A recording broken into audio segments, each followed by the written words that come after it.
Good morning, everybody. This is officially the last new information for Unit 7, so yay. And having said that, even though this is technically new information, it's nothing too crazy. Think about what we did with proportions earlier in Unit 7, where I taught you the procedure, how to do it, and then we talked about state, plan, do, conclude. We're kind of doing the same thing with mean. You already know how to find the mean confidence interval from yesterday. Now let's go one step further and see how we can formalize it, okay?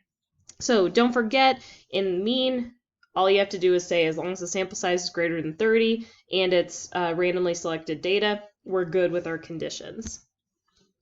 All right, so how to check it? So the data can also come from a normally distributed population. So technically, let's say the sample size is less than 30, but it's a sample size of heights or something like that. The population of average heights is normally distributed. We've talked about that in previous units. So technically that's kind of a workaround.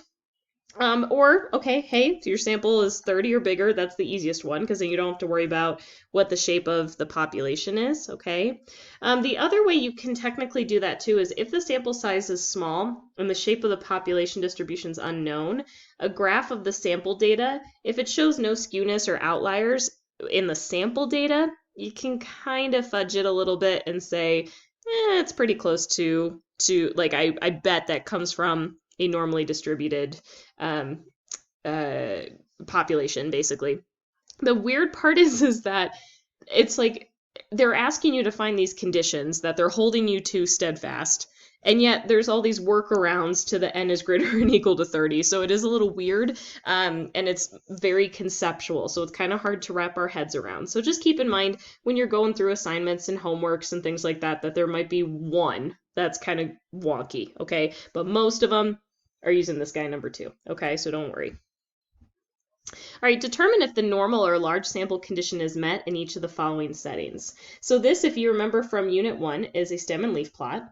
Well, I notice it's 1, 2, 3, 4, 5, 6, 7, 8, 9, 10, 11, 12, 13, 14, 15, 16, 17, 18, 19, 20. There's only a sample size of 20, so I'm kind of thinking that no, we can't use a confidence interval. The other reason I say that is if you were to draw a distribution, it would look like this, and if you turn your head to the side, like I guess clockwise 90 degrees to this video, you can see that the distribution of all this would be left skewed. And so both of those things combined are making me think, yeah, this is not going to work for a confidence interval. Suppose you want to estimate the mean SAT math score at a large high school. The box plot summarizes the distribution for a random sample of 12. Well, 12 is less than 30, so that's kind of a problem, right? Well, here's my thought though. Isn't SAT normally distributed? Right, we talked about that, like standardized tests, ACT, SAT, all that kind of stuff is normally distributed. So even though the sample size is smaller, I can kind of work with it. Okay, so here are those two solutions, right? That first one, no, the sample size too small, and the stem and leaf plot shows skewness, and actually possible outliers. We didn't even talk about that. And then even though the box plot, that second option, the sample size is small, the box plot shows no strong skewness, and SAT, we know, is a normally distributed population, so we can move forward. So just be careful that that one condition can kind of be fluid, so just be careful. All right, here is a question that we're going to talk about. So if you want to give this one a try, you can. The one thing I do want you to do, though, is we're now going to practice the state, plan, do, conclude. Okay, so state your question. Plan it out by checking your conditions and saying what process are we actually calculating. Your do is the actual math perspective of it, and your conclude is we are 99% confident that blah, blah, blah. Okay, so it's just kind of formalizing that process. When you're ready, go ahead and hit unpause after you try this question and see if you've got the right idea. All right, here's the answer I'm looking for. I just kind of typed it up because I thought that'd be a little bit easier.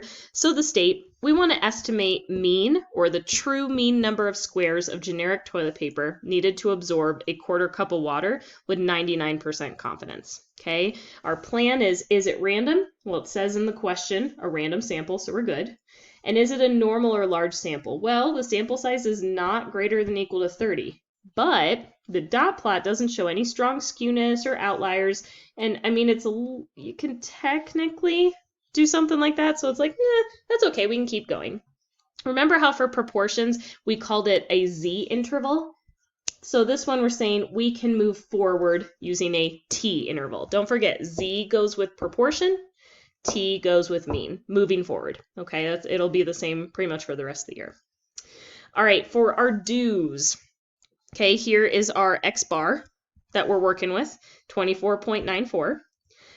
Using the standard deviation that they gave us, you plug that in, divided by the square root of n, which is 18. And since it's 99% confidence, if you find 99% confidence at the bottom of that T table, and then degrees of freedom is n minus 1, that's where they got 17, that's where this value comes from. Remember, if you're still struggling with that table, stop by for office hours and I can help you figure out where that's coming from. So then you do your actual calculations, and here's your final mathematical answer. So for conclude, we are 99% confident that the interval from 22.99 squares to 26.89 squares captures the true mean number of squares of generic toilet paper needed to absorb a quarter cup of water. Don't forget, instead of using from the lowest number to the biggest number, you could absolutely use this as well. Same exact thing, same answer, not a problem. All right. The last thing we need to talk about, you can do that same thing with margin of error that we did with proportion, where you say, hey, I only want the margin of error to be, I don't know, plus or minus 1%. Then you would say, okay, if I want my margin of error to be no more than 1%, I'll set it equal to, figure out what's your T critical value given the information, and using your standard deviation and your n, you can kind of go backwards and figure out, okay, here's my sample size. Here's what I need to use to find that. Okay, so it's kind of the same idea as before. All right, last thing I want to show you guys actually here really quick is when we did the one prop Z int, I know I went through that very, very quickly on that video before, and I just said, come see me for office hours if you're getting stuck. You can actually use what's called T interval, and that does the same exact thing on your graphing calculator. If you hit the stat button, scroll over to tests on the top, like as a tab, and use T interval, you'll see something like this, and you can plug in all the information we have, and all it will do is just go, boom, here's your 99% confidence interval.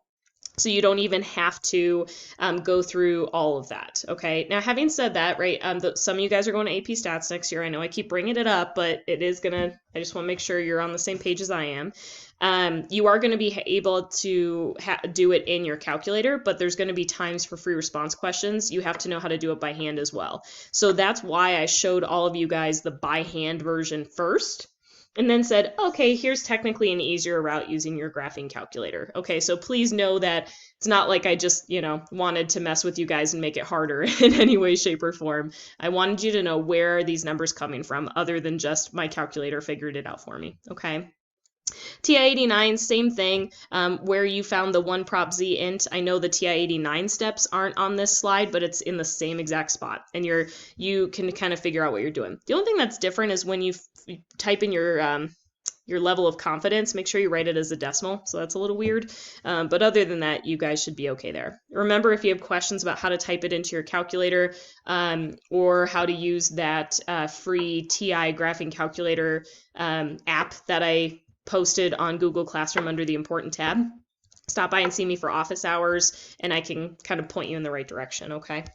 All right, the one thing I wanted to leave you guys with is this is a lot of information, right? Unit 7's kind of a big unit, but even though it seems really big and it seems scary, if you have everything organized like it is on this slide, you will be just fine. So if you know that proportions are called Z intervals, okay, and you use one prop Z in your graphing calculator, if you know this is the overall formula, how it's point estimate plus or minus margin of error using that standard deviation, and knowing that Z you use with proportions, okay? And then your plan is it random? And you've got those large counts formulas. When you're doing mean, it's very similar, okay? You're doing T intervals, and so it's T interval in your graphing calculator as well. Here's your formula, a little bit different. And so using the T critical value is a little weird because you also need the degrees of freedom formula. Your plan to make sure it works, is it random? And then is n greater than or equal to 30? Or does the graph that they provide you show like no outliers or anything crazy? Okay. So basically, there's a note on the bottom. You must know the algebraic method for the unit test on Friday. You can use your calculator to check your answers. I want you to know where these numbers come from. We're not going to have a test, okay? And I know that's kind of weird, and it makes me a little bit nervous because those of you guys that are done with stats after this, you're going to be fine. Whatever you take away from this is what you take away from it, and I just appreciate you giving it a try and learning what you can learn, just in case statistics and data analysis come up. I mean, look at coronavirus right now. Like every other day, I'm looking at a new graph or a new statistic or where did they get this from, and so it's good to be aware of how all this stuff works. But if you're going into AP next year, really take this opportunity to soak in as much as you can, because these kind of concepts I go through at a much faster pace in AP. So the more you can soak in right now, the more successful it'll be if you take stats in college or if you take stats with me in AP next year, okay? So soak in as much as you can and ask me questions where you can.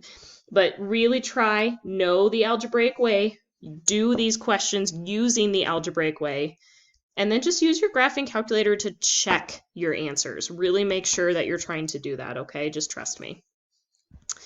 All right, so what's going to happen is you're going to have the weekend off. Okay, so you earned it, right? Nothing to work on unless you need to get caught up on old assignments. And on Monday, you'll see the Unit 7, quote, test, end quote, review, homework number 5 be posted, okay? That'll be one of your assignments for next week to work on. And even though it says test review, remember, I'm not giving you guys a formalized test.